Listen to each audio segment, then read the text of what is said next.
Bem, como a conexão da internet não está muito boa, eu estou gravando para o caso dos irmãos quererem assistir posteriormente, tá bom? Estava falando sobre o quê? Jesus está na casa desse fariseu, ele está confortavelmente sentado, pronto para o jantar, e uma mulher pecadora, prostituta, tá? Como entende a tradição cristã, sabe que ele estava ali e leva consigo um frasco com um perfume. Tá? Os perfumes, irmãos, eles normalmente eles eram produtos caros, que não era uma coisa muito fácil de ser encontrada, porque havia toda uma dificuldade para se produzir esse produto. Né? A indústria, né, do perfume ainda não existia e tudo isso era feito de forma artesanal. Então, essa mulher levou esse frasco de alabastro, que era o material, né, o minério, com perfume para essa casa. Isso, o texto aqui sugere que ela já levou esse frasco com uma intenção, porque ninguém andava com um frasco de perfume para cima e para baixo. Ela soube, ela tinha um plano. Né? Ela soube que Jesus estava lá e ela levou o frasco de perfume, o vidro de perfume, com um objetivo, com uma intenção. E se colocou atrás de Jesus. Se colocou atrás de Jesus a seus pés. Então Jesus não viu aquela mulher se aproximando. Chorando, começou a molhar-lhe os pés com suas lágrimas. Depois os enxugou com os seus cabelos, beijou-os e os ungiu com perfume. O que essa mulher faz é muito significativo. O texto não diz que ela falou nada. Ela simplesmente chegou-se a Jesus por trás. E aí, como assim? Jesus não estava sentado, mas quando se sentava, normalmente, como era no chão, você inclinava os pés para um lado ou para o outro. Não dava para colocar os pés embaixo da mesa, porque a mesa era baixinha. Então, Jesus, sentado, recostado aqui, ele inclinou os pés para fora da mesa, para um lado. Aquela mulher vem por trás, Jesus não percebe, né, pelo menos não vê a mulher chegando, e ali ela já se ajoelha aos pés de Jesus, começa a chorar ao ponto de que as suas lágrimas começam a molhar os pés de Jesus, e depois ela enxuga os pés de Jesus com os seus próprios cabelos e unge os pés do Senhor com o perfume. O que ela faz, irmãos, é muito significativo pelo seguinte motivo. Normalmente, naquela época, quando uma pessoa é importante, uma pessoa de posses, né, uma pessoa que tem uma certa condição, ela chegava na casa de alguém, um escravo vinha lavar os pés das pessoas. Tá? É preciso que você entenda que o clima da Palestina é bem parecido com o nosso aqui, é muito quente, é muito seco. E quando a pessoa ia caminhando, a maior parte das viagens eram feitas a pé ou em lombo de animal, era comum que os pés das pessoas se sujassem, né, com a poeira, com a sujeira do chão. Então, quando alguém chegava na casa de outra pessoa ou chegava na sua própria casa, um escravo vinha com uma bacia de água, lavava os pés, depois enxugava. Aí a pessoa ficava com os pés limpinhos. Foi isso que a mulher fez. Só que ela fez com as suas lágrimas, a toalha foram os seus cabelos e depois ainda teve direito, né, a ungir os pés de Jesus com um perfume que não era barato. Vamos em frente. Aí o versículo 39 diz que ao ver isso, aí veja como é que se comporta a mentalidade de um religioso. Ao ver isso, o fariseu que havia convidado disse a si mesmo, ou seja, ele pensou, tá? Disse a si mesmo, ele pode ter falado em voz alta, mas estava falando consigo mesmo. Se este homem fosse profeta, saberia quem nele está tocando e que tipo de mulher ela é. uma pecadora. Por que que o fariseu diz isso, irmãos? Porque era completamente inconcebível para um fariseu permitir ser tocado por uma prostituta. É porque ela era impura, tá bom? Na verdade, existe uma grande hipocrisia aqui, porque o serviço de prostituição, se podemos chamar isso de um serviço, ele não era consumido somente pelos romanos. Existia prostituição e a contratação de prostitutas até mesmo no meio dos religiosos. Dizem que essa é a profissão mais antiga do mundo, né? Então, era comum, e nós encontramos, irmãos, no Antigo Testamento, homens de Deus que usavam do serviço de prostitutas, que se prostituíram com as suas servas, com as suas escravas. Só que isso não era feito para todo mundo ver. Então, existe uma certa hipocrisia aqui na fala, né, desse fariseu. O que ele pensa é o seguinte: Jesus está lá, recostado, a mulher chega, ele não vê a mulher chegar, e ele pensa assim: a conclusão que ele chega é: esse homem não pode ser profeta. Porque se ele fosse profeta, ele saberia quem é essa mulher. Se ele soubesse quem é essa mulher, e mesmo assim permitisse que essa mulher o tocasse, mesmo que nos pés, ele também não poderia ser um profeta. Então, sabendo Jesus quem era a mulher, ou não sabendo quem era a mulher, ele não poderia ser o profeta, na cabeça daquele fariseu. E aí, Jesus prova da sua divindade mais uma vez, porque o fariseu não disse isso para Jesus, lembre. Ele falou consigo mesmo. E Jesus responde àquele homem. Lembra que nós vimos Jesus curando aquele paraplégico que os amigos desceram do teto? E o texto diz que os fariseus começaram a pensar: quem é esse que perdoa pecados? Né? De onde é que vem? Esse cara pensa que ele é o quê, né? Então aqui acontece a mesma coisa. Não houve uma queixa, não houve uma reclamação direta a Jesus. Mas Jesus sabia o que aquele homem estava pensando. Irmãos, só Deus sabe o que a gente pensa. Ninguém mais, além de nós mesmos, sabe o que você pensa. Só você sabe o que você está pensando. O diabo não sabe o que você está pensando. Só Deus e você sabem. Então, Jesus aqui prova da sua divindade. No versículo 40 diz assim: então lhe disse Jesus, Simão, e aqui nós ficamos sabendo o nome do fariseu. Esse não é Simão Pedro, tá? O discípulo era o fariseu, o como é que chama quem recebe as pessoas? O anfitrião, não é? Tá bom? Simão, tenho algo a lhe dizer. Então, Jesus chama assim: Simão, vem cá, você está precisando ouvir um negócio aqui. Vou te falar um negócio aqui. Vem cá, deixa eu te dizer uma coisa. Aí ele, olha a hipocrisia, irmãos. O que que ele estava pensando? Esse homem aí não pode ser o profeta. Mas quando Jesus diz: vem cá, eu quero te falar, ele diz: dize, mestre. Aí eu me lembrei daquele personagem da escolinha do professor Raimundo, né? O Rolando Lero, né? Ah? Hipócrita, porque ele estava pensando outra coisa de Jesus. Irmãos, Jesus é muito paciente, viu? Porque assim, olha, quando eu era criança, sempre gostava de heróis, né? E eu ficava pensando, qual é o melhor poder para uma pessoa ter, né? Aí eu assistia X-Men, aí eu via que lá tem o professor Xavier, que ele consegue ler a mente das pessoas.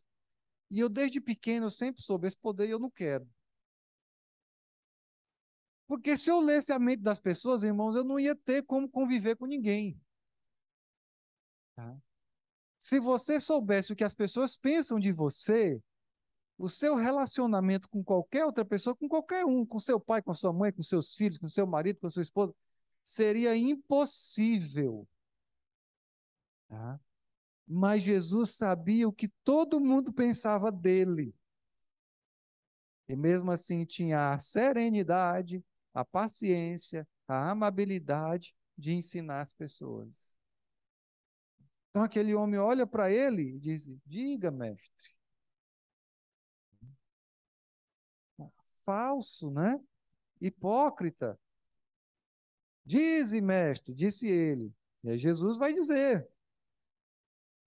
Jesus vai ensinar aquele homem através de uma história, de uma parábola. Ele diz assim: dois homens deviam a certo credor. Um lhe devia 500 denários. Que moeda é essa, pastor? Um denário, irmãos, era a diária de um trabalhador braçal. Então, quanto é que ganha hoje? Vamos fazer uma comparação aqui. Quanto é que ganha, irmão Assis, um estivador? R$ 60, em média. Tá? Então, entenda que um denário era mais ou menos isso. Era uma coisa de pequeno valor. Tá? O denário era uma moeda, né, de pequeno valor. Era uma diária de um serviço braçal. Então, haviam dois homens. E esses dois homens, né, deviam a uma pessoa, a mesma pessoa. Tá bom? Dois homens deviam a certo credor. Um desses homens lhe devia 500 denários. Então, era 500 dias de trabalho de um trabalhador braçal. Era um valor considerável, não é? 500 denários. O outro devia 50. Então, um devia 10 vezes mais. Nenhum dos dois como lhe pagar. Nem o que devia 500 e nem o que devia 50 tinha condição de pagar o credor. Por isso, perdoou a dívida a ambos. Então, aqui é bem fácil a gente entender, e isso é uma história que Jesus conta que é realmente fácil, não é? Embora o valor de um fosse maior do que o do outro, nenhum dos dois tinha condição. O que devia 50 não tinha como pagar os 50. E o que devia 500 não tinha como pagar os 500. Aquele credor disse: rapaz, eu vou perdoar, porque eu não tenho como receber. Eles não têm como me pagar. Perdoou a dívida dos dois. Aí Jesus pergunta: qual deles o amará mais? Tá? Então, qual dos homens vai amar mais esse credor? O que devia 500 ou o que devia 50? O que devia mais ou o que devia menos? Entenda, os dois devem, mas um deve mais e o outro deve menos. O que é mais fácil? Perdoar uma dívida alta ou uma dívida pequena? É claro que perdoar uma dívida pequena é mais fácil, né, irmão? Você vai no comércio, chega lá, você compra um produto, e o cara diz: olha, tem 10 centavos de troco, mas eu não tenho troco. O que é que você faz? Não, nada não. Agora você vai no comércio, você compra uma coisa, você dá uma cédula de R$ 100, ele diz assim: olha, tenho R$ 10 para lhe dar de troco, mas eu não tenho. O que é que você faz? Eu digo: não, meu amigo, vai trocar. São R$ 10, não é 10 centavos. Então é muito mais fácil perdoar uma dívida pequena do que uma dívida alta. A pergunta de Jesus é: quem é que vai amar mais esse perdoador, esse credor que perdoou? E aí o fariseu Simão respondeu: suponho que aquele a quem foi perdoada a dívida maior, ao que devia 500. Você julgou bem, disse Jesus. Em seguida, Jesus só disse isso para aquele homem, irmãos, tá? Jesus não fez aplicação, Jesus não fez nada, ele só disse isso. Em seguida, virou-se para a mulher e disse para Simão: está vendo essa mulher? Entrei em sua casa, mas você não me deu água para lavar os pés. Ela, porém, molhou os meus pés com suas lágrimas e os enxugou com seus cabelos. Você não me saudou com um beijo, mas esta mulher, desde que entrei aqui, não parou de beijar os meus pés. Você não ungiu a minha cabeça com óleo, mas ela derramou perfume nos meus pés. O perfume era muito mais caro do que o óleo. Portanto, eu lhe digo: os muitos pecados dela lhe foram perdoados, pois ela amou muito. Mas aquele a quem pouco foi perdoado, pouco ama. Que lição, não é? O que Jesus estava ensinando para esse homem? Primeiro, não existe condição imperdoável para Deus. Não existe pecado tão grande que Deus não possa perdoar. O pecado daquela mulher era visto na sociedade como um pecado terrível. Ela vivia à margem da sociedade. Ela não era um ser humano, irmãos. Ela não era considerada como um ser humano. Ela não tinha dignidade, ela não tinha respeito. Aí Jesus diz assim, uma coisa que muitas vezes as pessoas confundem. É importante que você observe isso. No versículo 47, ele diz assim, ó, os muitos pecados dela lhe foram perdoados, pois ela amou muito. Será que Jesus estava dizendo que os pecados dessa mulher foram perdoados porque ela amou muito? Então, o perdão dela veio por causa do amor que ela teve por Jesus? Aí que tal, irmão, assim já deu a resposta. A palavra amou muito aqui, no grego, é a mesma palavra para estava muito agradecida. Tá? Então, o que Jesus está dizendo é que ela estava muito agradecida a Deus pelo perdão dos seus pecados. Tanto é que ele diz assim, ó, aquele a quem pouco foi perdoado, pouco ama. Então, o amor ou a gratidão aqui não vem antes do perdão. Mas primeiro a pessoa é perdoada e depois ela ama. Depois ela agradece. É isso que Jesus estava mostrando para aquele fariseu. E tudo que Jesus falou antes que ele não fez, era só para dizer: Simão, eu sei o que você pensa de mim. Se você pensasse, se você cresce que eu realmente era o profeta, você teria feito, você, você teria me amado mais, você teria me agradecido mais. Eu teria chegado aqui, você teria me lavado os pés, você teria me ungido a cabeça com óleo. E não era coisa impossível, era o costume. Então, aquele homem, ele queria ter uma postura diante de Cristo, mas era uma postura que demonstrava aquilo que ele pensava. Embora com as palavras ele dissesse uma coisa, mas Jesus percebia, até mesmo pela sua postura, o que ele estava querendo dizer, o que ele estava sentindo de verdade. É isso que Jesus está dizendo.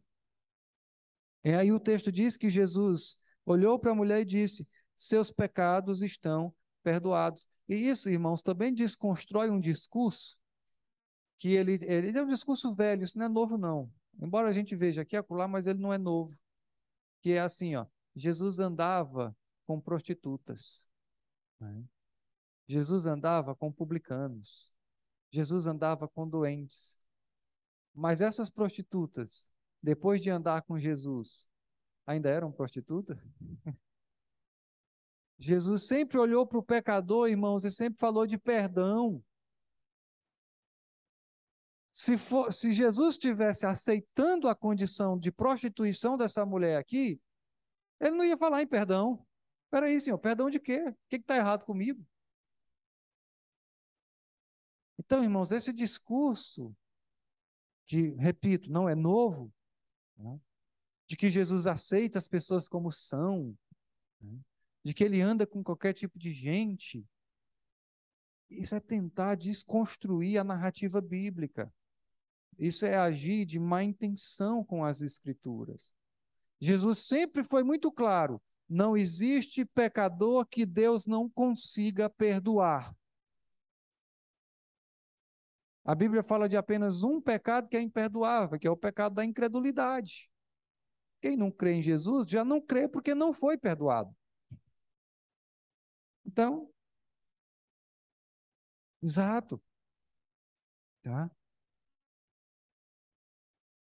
Então, Jesus deixava que todas as pessoas viessem a ele, mas as pessoas que uma vez iam até Jesus não eram mais as mesmas, não viviam mais do mesmo jeito, não viviam mais na mesma prática, não eram mais coniventes com o erro, não viviam mais abertamente no pecado.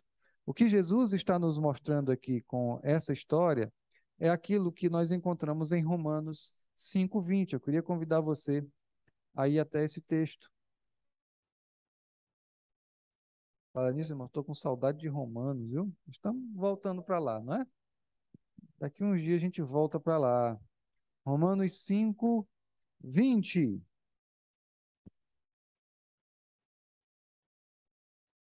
Diz assim: a lei foi introduzida para que a transgressão fosse ressaltada.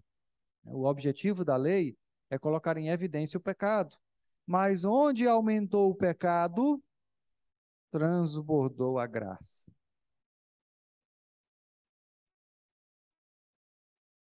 Eu estava conversando com um amigo que ele me ligou na segunda-feira, me ligou à noite. Ele é um cristão, bem sincero. E ele disse, falando sobre essa questão, que hoje só se fala, né? Até que não se pode evitar mesmo de falar, sobre essa questão política. Né?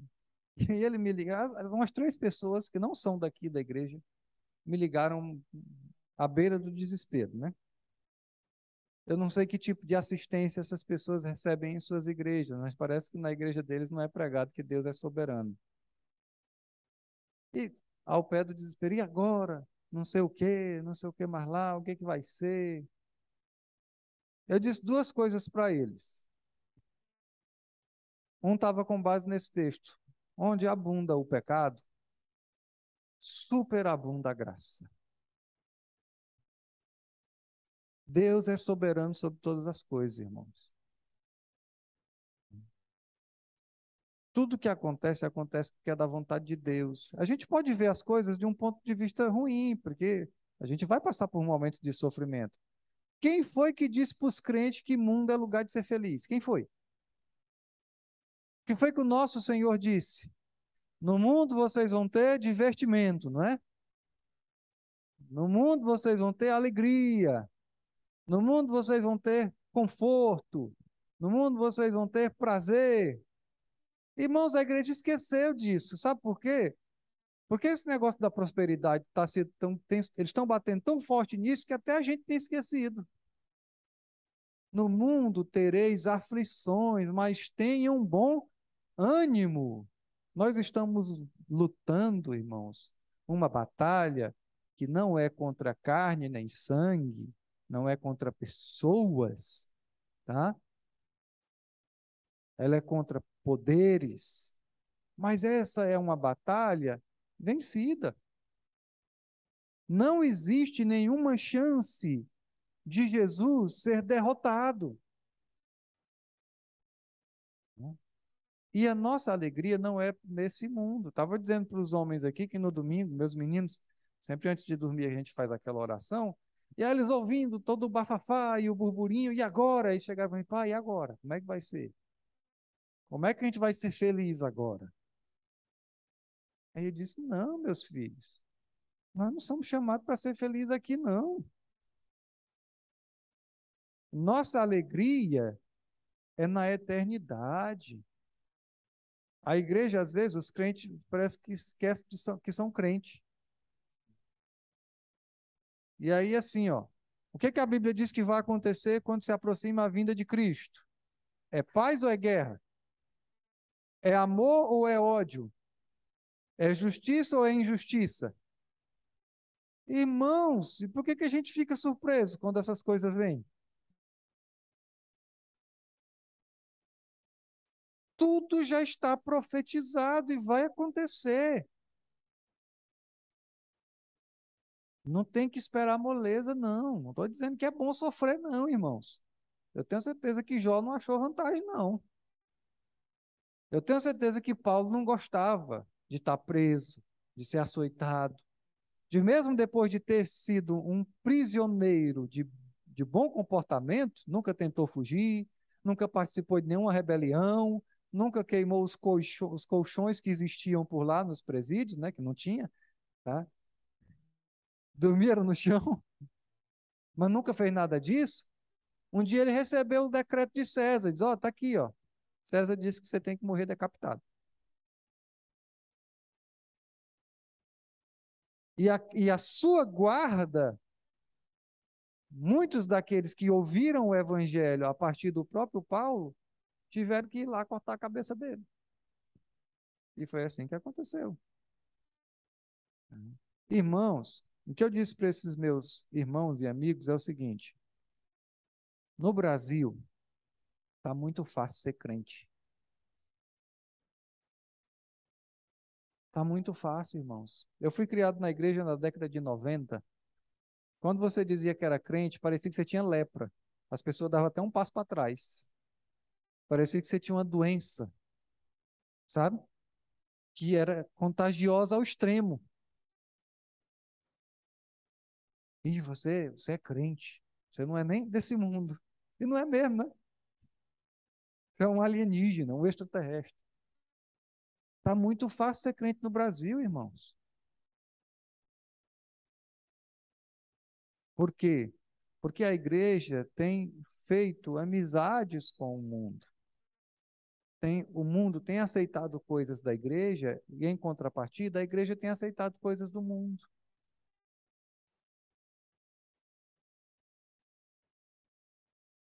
Tem o crente IBGE? Como é isso? Ah, entendi. É o que só aparece lá no IBGE, tá certo. Só aparece na pesquisa, no censo, né? É o crente do censo IBGE, tá? Então, irmãos, o nosso Senhor, ele nunca admitiu, né, consigo mesmo ali, caminhando com ele, uma pessoa que permanecesse em seus pecados. Ele sempre pregou arrependimento. Ele diz: os seus pecados estão perdoados. Aí o versículo 49 diz assim: ó, os outros convidados começaram a perguntar aquela mesma coisa, irmãos. Sabe, às vezes eu fico vendo assim os crentes, né? A gente sai para falar do evangelho para alguém e fala enquanto. Sempre vem a mesma coisa, né? As pessoas normalmente sempre vão dar as mesmas respostas, as mesmas desculpas, as mesmas mentiras, né? Com Jesus não era diferente. Sempre que ele perdoava pecado, era a mesma história.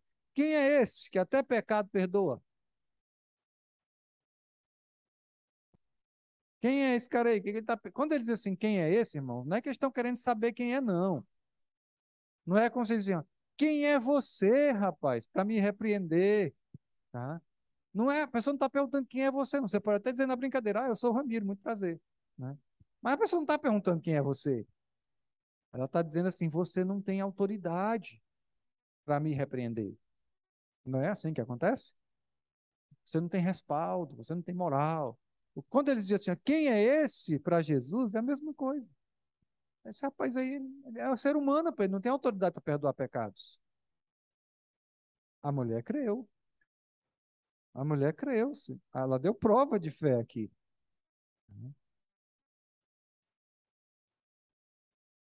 Jesus disse à mulher: sua fé a salvou, vá em paz. Só para deixar muito claro que não foi o perfume, que não foram as lágrimas, que não foi a gratidão. A mulher foi salva pela fé. Não são as obras, é a fé. Jesus diz: sua fé a salvou, vá em paz. Qual foi a resposta que Jesus disse? Perguntou: quem é esse? Irmãos, cuidado para quem você está respondendo e a que tipo de perguntas você está respondendo. Você não é obrigado a responder a todas as perguntas.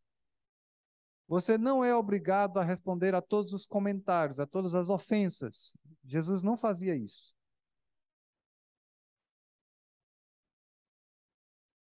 Não dê atenção. Qual foi a resposta que Jesus deu para essas pessoas? Nenhuma. Quem é esse daí? Jesus, rapaz, se você não sabe, você vai ficar sem, vai continuar sem saber. Jesus olhou para a mulher, Jesus fez o que era importante ali. O importante era a salvação, era a regeneração dessa mulher. Ele olha para a mulher e diz: Sua fé a salvou, vá em paz. Pronto. Nós não somos obrigados a responder a todas as pessoas, nem a responder a todos os comentários de todas as pessoas. Deixa para lá. Responda quando você sabe que vale a pena. E valer a pena, irmãos, é ter a mínima possibilidade de que aquela pessoa se arrependa do seu pecado. Eu vi, para encerrar, eu sei que já está no horário, para encerrar, eu ia gravar um vídeo sobre isso, mas acabei não gravando, quero comentar com os irmãos. Eu vi uma pessoa, ela me mandou a seguinte coisa: antigamente as pessoas, os crentes pediam para a gente aceitar Jesus, agora pede para a gente aceitar o Bolsonaro, né? E a pessoa não mandou para mim, eu vi na internet. Não foi ninguém que mandou para mim. Eu fiquei pensando, aí no mínimo tem dois erros, né? O primeiro erro, irmãos, é que eu nunca pedi para ninguém aceitar Jesus. Eu sou crente. Eu nunca pedi para ninguém aceitar Jesus, nem vou pedir. Como é que um mortal vai aceitar Deus? Nós não aceitamos Jesus. Jesus é que nos aceita. Então, o primeiro erro está aí, tá bom? No pensamento dessa pessoa, mas eu sei que a culpa talvez nem seja dela, porque o que se diz realmente em muitas igrejas é aceite a Jesus. Não, é Jesus. Nós clamamos a Jesus. Nós clamamos a Deus, Senhor, aceita o meu filho, aceita a minha filha, aceita o meu esposo, aceita a minha esposa, aceita o meu primo, aceita meus amigos. Recebe-os no teu reino. O reino é dele, a gente está entrando lá com o convite dele. Ele é que está nos aceitando. Outra coisa é, e eu sei que houve muito exagero durante a campanha, eu vi em muitas igrejas esse exagero. Os crentes não deveriam dizer ao povo que aceitasse Bolsonaro, mas deveriam defender sim a bandeira, rejeitem o Lula. Tá? Porque assim, e não a pessoa dele. Eu não tenho nenhum tipo de raiva do Lula, porque eu não posso ter raiva de uma pessoa que eu não conheço. Eu não conheço o cara, como é que eu vou ter raiva dele? Né? E eu não tenho nenhum tipo de amor ao Bolsonaro, porque eu também não conheço ele. A questão que os cristãos tanto bateram em cima são questões ideológicas, são questões de pauta. Não é a pessoa do Bolsonaro e não é a pessoa do Lula. É aquilo que eles defendem. Um cristão caminha por um lado, um que crê na Bíblia, que crê em Cristo, que defende os valores do cristianismo, e um descrente caminha pelo outro lado. Só isso. Então, dois erros no mínimo, né, naquela postagem. Ah, teve muita profetada, teve. É porque é diferente. Profecia é uma coisa, profetada é outra, né? Profecia, todas elas estão na Bíblia. Agora por aí tem profetada, né? À torta e à direita, tá bom? Erraram muito, né? Erraram muito, porque disseram, na verdade, aquilo que o povo queria ouvir. Os falsos profetas sempre dizem o que o povo quer ouvir. Tá? Na verdade, na Bíblia é uma marca do falso profetismo, né? Era dizer aquilo que o povo queria ouvir. O profeta verdadeiro sempre dizia aquilo que o povo não queria ouvir, né? Era um Bruno lá da família Madrigal, tá? Por isso que ele era excluído, por isso que ele morria, por isso que ele era preso, que ele dizia o que o povo não queria ouvir.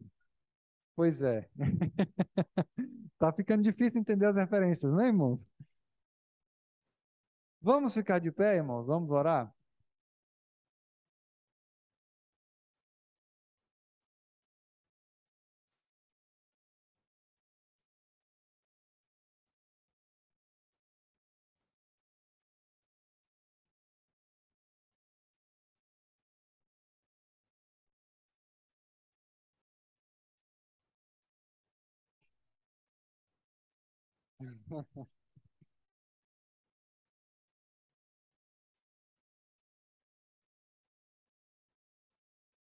Deus é soberano, irmãos. Deus tem o controle sobre todas as coisas. Tá? Sofreremos mais se amarmos mais o mundo. Quanto mais amarmos o mundo, mais vamos sofrer. João diz o seguinte: quem se faz amigo do mundo se torna inimigo de Deus. Então, lembre-se disso. Não é fácil. Os nossos sentidos nos enganam, mas se policie, procure não se apegar demais a este mundo. Somos peregrinos. Acho que a gente vai ter que ir de novo assistir, né? O Peregrino do John Bunyan, né? Melhor seria comprarmos o livro, tá? Depois eu vou até procurar na Amazon quanto é que está esse livro, né? Mas o filme eu acho que ainda tem. Vamos combinar um dia aí para vermos o filme O Peregrino, tá bom? Somos peregrinos. E vamos pedir ao Senhor que continuemos com essa liberdade de cultuar. Mas também se não tiver mais, irmão, não tem nada não. A gente cultua escondido. Nós não vamos é deixar de cultuar, tá? Aqui o nosso Piracuru já é um tanto escondido, né? Tá? A gente se esconde mais. Vamos orar. Nosso Deus e Pai, Senhor, queremos te pedir, ó Pai, que o Senhor continue abençoando a tua igreja, meu Deus. Te agradecemos pelo nosso Senhor Jesus Cristo, que perdoa os nossos pecados, sejam quais forem, ó Pai. Que o Senhor é perdoador, que o Senhor perdoou a nossa dívida e que por isso te somos gratos, ó Pai, por isso te amamos, por causa do teu grande amor primordial para conosco. Nós queremos te pedir pelo nosso país, todo esse momento conturbado, ó Pai, pedimos pelos nossos compatriotas, que o Senhor os guarde, esses que estão indo à rua. Te pedimos, ó Pai, que seja tempo de paz, te pedimos pela segurança das pessoas, pela segurança da nação. Te pedimos que o Senhor direcione todo esse momento, ó Pai. E sabemos que o Senhor vai fazer isso. Que conforme a tua boa vontade, ó Pai, as coisas vão acontecer. Nos ajuda, ó Pai, a nos desligarmos do mundo mais e mais, a não nos apegarmos, ó Pai, a essas coisas passageiras, mas sempre com os olhos fitos em Jesus Cristo, que é o autor e consumador da nossa fé, nós possamos prosseguir para o alvo. E assim como Paulo dizer, vivo não mais eu, mas é Cristo quem vive em mim. Que o Senhor nos abençoe.